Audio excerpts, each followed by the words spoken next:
My name is Beatrice Nudi. And my name is George Gishuro. And what a weekend it has been. Kenya on the front pages of the African continent in as far as the AUC elections are concerned. They were happening on Saturday. And the same continues yesterday and today and, of course, even weeks to come. And so we begin with the Daily Nation. They go with the headline, Big Test for Ruto-Raila Handshake.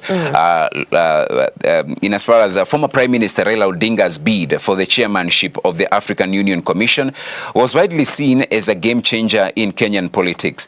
But the loss that inevitably draws him back to the local scene presents the first major test for the opposition leader's truce with President Ruto. Loss paves the way for Odinga's grand return to the helm of ODM party. And there is a picture there of President William Ruto and the AUC candidate Raila Odinga in a handshake at State House in Nairobi on the 27th of August 2024 when he was officially unveiled as the Kenya's candidate for the chairperson of the African Union Commission. So what does this mean? The story is covered on pages 4 and 5.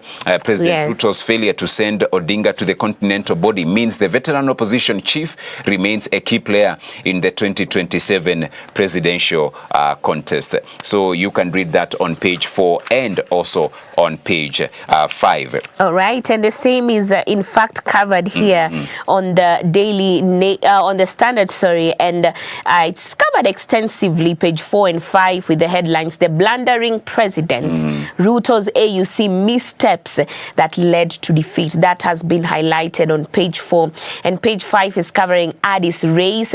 Raila concedes defeat but stands tall. So that is now the aftermath.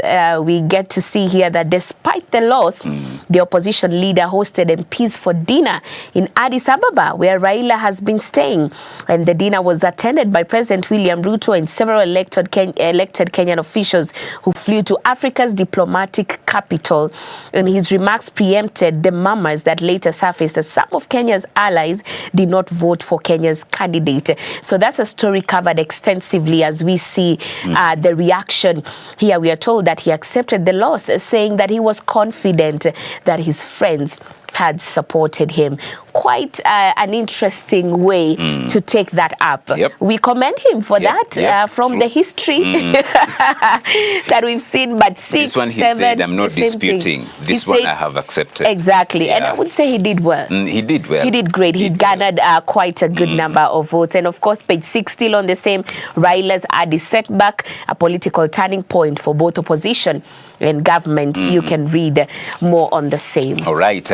Looking at other stories making headlines, I see there is a list of shame here of counties as the Treasury releases the county list of shame.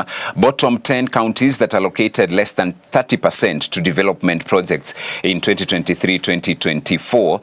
Only 9 counties spent at least 30% of their total expenditure on development projects in the 2023-24 financial year, with the rest breaching the law on the threshold set for growth spending. Treasury data shows Marsabit topped the list by allocating 38.6% of its total expenditure towards development. Narok spent 34%, Homa Bay 33%, Mandera 33%, Trans Nzoia 31%, Kitui 30.8%, Kilifi 30.6%, and Turkana 30.6%. Now, the 10 counties that allocated less than 30% on development, Nairobi County tops the list.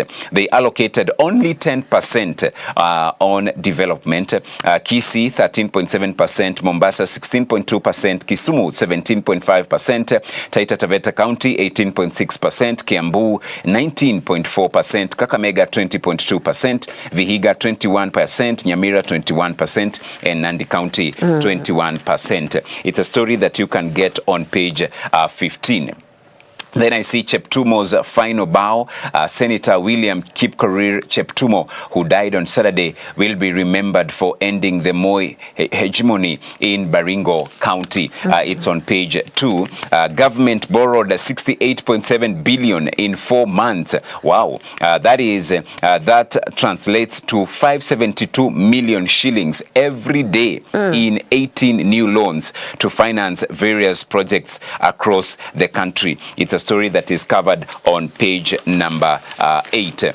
Looking at some of the other stories covered inside the nation, Raila's AUC loss, a blessing in disguise, says Gachagua allies, and how Ruto baggage sabotaged Raila bid, page 6 and page 7 inside the Daily Nation. From the county news, growth spending, treasury issues county's list of shame, and how wives arrest led land fraud suspect into detectives trap, that is in Kilifi County. I see win for farmers as Mira prices raised, and Wavinya unveils human resource policy, that is in the county news section. The DN2 junior sport pullout, my promise to LaSalle School President Gerald Nicholas shares his manifesto, that is in the pullout today. That is the sport pullout, the junior sport pullout. Let's look at the other news making headlines. This is the international news segment.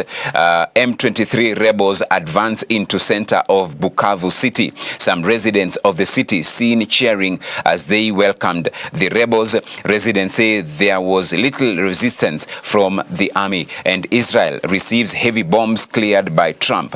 Business section, Kenya is biggest foreign buyer of Ethiopian power, and I see also Stanchart HF Group joint pool of NSE stocks visible to foreigners. Read that on page number 19 as well. Let's go to the back page of the Nation, and this is sports. We are on track to retain our title, says Gor Mahia coach Sinisa Mihic gestures during their FKF Premier League match against Mathare United at Dandora Stadium in Nairobi, and they are saying that a draw leaves the defending champions in third place, 6 points behind leaders Police. Tusker Kogalo play out goalless draw in Machakos, and the AP men's team battles to find footing after technical bench overhaul. And I see Ibrahim Hussein, legendary athlete, nurturing future stars, and Nakuru RFC in fight to avoid a drop. That is in as far as the Daily Nation. All right, and coming down to the Standard, I see, of course, the top story is Ruto's blunders that we've already covered, so I won't belabor on that anymore. But moving on, I see inside the Dusit D2 attack, 1 year in the making. Exclusive details emerge on the meticulous year-long planning of the Dusit D2 terror attack. Real-time CCTV footage, secret Facebook account, and chilling final moments reveal how the attackers executed their mission, exposing some security loopholes. I see hiding in plain sight terrorists, a wedding, and the unfolding of the Dusit D2 attack.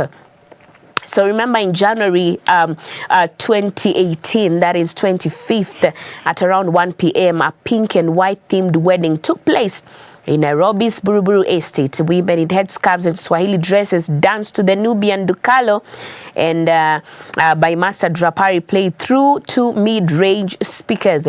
And the story continues on, illustrating and just helping us understand what was happening during this attack. And we have a chronology of events that has also been listed in the same, and we have the suicide bomber attack also being elaborated even in more details, and you can look at that. That is on the unfolding of the Dusit D2 attack. Some research has been carried out, and we have more and more loopholes coming up on the security. Moving on, page 10, scrapping of medical cover leaves students and parents helpless.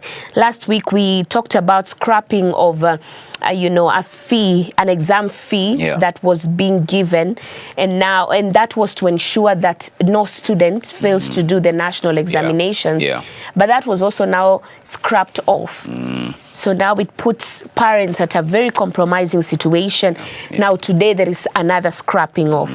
I'm seeing here the government discontinued Edu Afia in 2023, a medical scheme that provided essential healthcare to students since 2018. Under the scheme, secondary school students were covered for medical expenses through the defunct National Health Insurance Fund. And that's when we keep asking ourselves, why is the scrapping being done in such areas? Shouldn't we scrap other things, because these are important things. This is a matter of life and death, literally. So, we really pray and hope that there's sanity, especially when scrapping off things that affect the education of students. But that's what is happening, just so, parents can be on the know. And according to Willy Kuria, chairman, Kenya Secondary Schools Heads Association, the burden of facilitating medical care has fallen back on teachers and parents. And it's very much heartbreaking because now students are seen to be suffering because they lack medical attention. Page 11, businessman sues club for expelling him. That is on page 11. And on the standard opinion, low public confidence in the police governance challenge is a story covered on the opinion polls. Moving on, I see here on the health and science pull out today, the reality of sexual abuse in our healthcare settings. Indeed, one needs to be careful because such stories have been on the rise. In the very places meant to heal the sick, women face betrayal and patients share harrowing stories of assault and humiliation in the hands of professionals entrusted with their care. I believe it's important to know where can people report so that such things do not continue. I also see page 2 here is covering new study shows omega-3 supplements could slow your biological age by 4 months. This is interesting. 700, the number of people aged 70 years or older who were examined in the study on the effects of omega-3 intake compared to vitamin D supplementation and regular exercise. Tuache kutafuta shortcut in short. Yeah. Ndio wanatuambia hapa, jamani, this is very, very interesting. By the end of the trial, 3 out of 4 biological clocks show that participants taking omega-3 had their biological age reduced by 4 months. This is interesting. Omega-3 supplements. Yeah.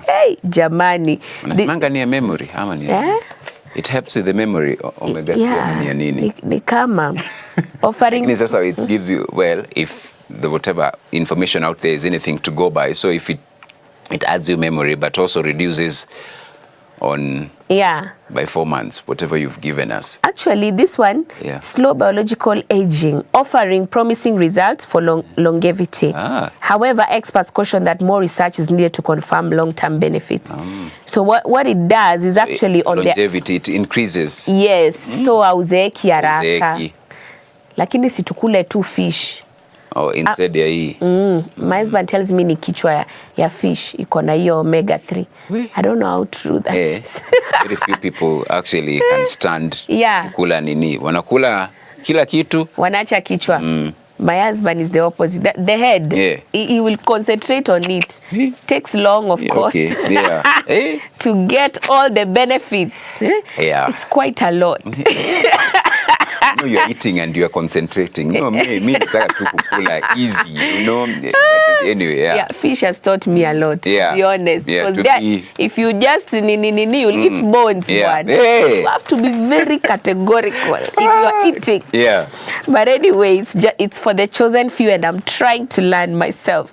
But anyway, moving on, I see Under the Stethoscope, exposing the chilling reality of sexual abuse in healthcare settings. That is covered on pages 4 and also 5. And I love, there's an article here, Patient Rights, Understanding, Reporting and Preventing Medical Sexual Violations.